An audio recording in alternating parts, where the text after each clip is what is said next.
Nous nous trouvons là dans une ripiscille. L'eau qui circule donc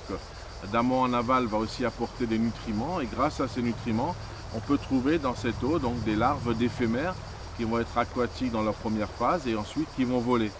Et qui vont servir éventuellement de nourriture, soit donc pour la partie aquatique, les anguilles, soit éventuellement même pour le martin pêcheur qui va se régaler non pas seulement de poissons mais aussi de temps en temps d'insectes. Et donc on a dans ce cours d'eau la présence d'anguilles qui peuvent atteindre des tailles jusqu'à 1 mètre de longueur,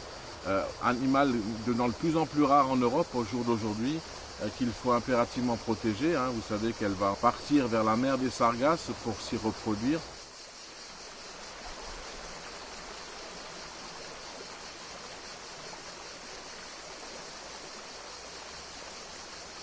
Et venir ici sous la forme de civelle, remonter des cours d'eau, grandir un peu, puis repartir à l'âge adulte.